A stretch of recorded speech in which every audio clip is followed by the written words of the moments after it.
Напомню еще раз, не мы прервали переговоры в 2022 году. Это сделала украинская сторона. В этой связи, несмотря ни на что, предлагаем киевским властям возобновить переговоры, прерванные ими в конце 2022 года. Возобновить прямые переговоры, причем, подчеркну, без всяких предварительных условий. Начать предлагаем без промедления уже в следующий четверг, 15 мая, в Стамбуле, там, где они проводились ранее и там, где они были прерваны. Завтра у нас намечен разговор с президентом Турции, господином Эрдоганом. Я хочу попросить его о том, чтобы он предоставил такую возможность проведения переговоров в Турции. Надеюсь, что он подтвердит свое желание способствовать поиску мира на Украине. Мы настроены на серьезные переговоры с Украиной. Их смысл в том, чтобы устранить первопричины конфликта, выйти на установление долгосрочного, прочного мира на историческую перспективу. Не исключаем, что в ходе этих переговоров удастся договориться и о каких-то новых перемириях, о новом прекращении огня, причем о реальном перемирии, которое соблюдалось бы не только Россией, но и украинской стороной.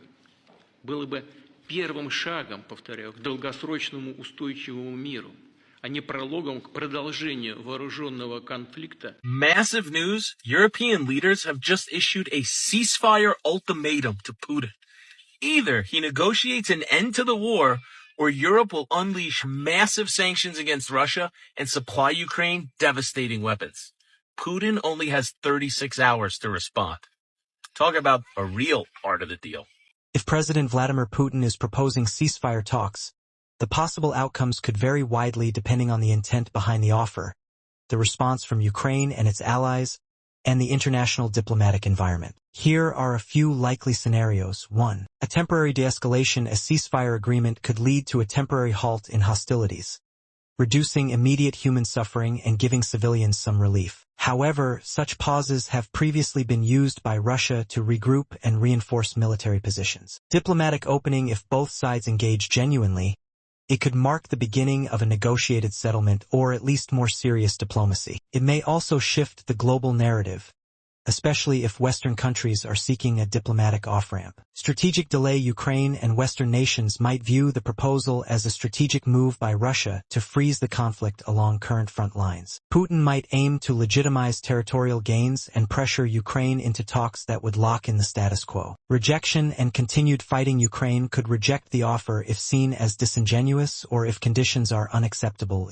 requiring recognition of occupied territories as Russian. This could lead to a continuation or even escalation of the conflict. Influence on international support. The proposal could be aimed at weakening Western support for Ukraine by portraying Russia as willing to negotiate. Some Western nations might use it as a reason to reduce military aid or push Ukraine toward talks. Would you like a current analysis of how Ukraine and other global powers are responding to the proposal? European leaders, including those from France, Germany, the UK, and Poland, have collectively supported Ukraine's demand for a ceasefire commencing May 12. They have warned Russia that failure to comply could result in increased sanctions and augmented military aid to Ukraine. The Coalition of the Willing, a group of 31 countries led by the UK and France, has pledged to bolster Ukraine's security and is prepared to deploy a peacekeeping force should a comprehensive ceasefire or peace deal be reached. Turkish President Recep Tayyip Erdogan has offered to host the proposed negotiations in Istanbul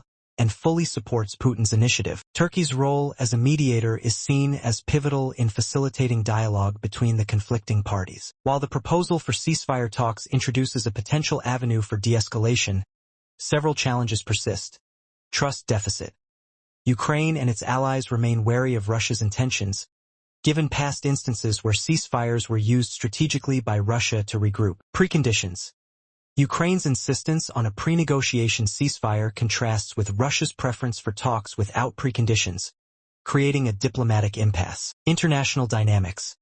The involvement of global powers adds complexity, as differing approaches to the conflict influence the negotiation framework. The coming days will be critical in determining whether these talks can lead to a sustainable resolution, or if the conflict will persist amid ongoing hostilities. Turns his back on peace, we will respond, working with President Trump, with all our partners.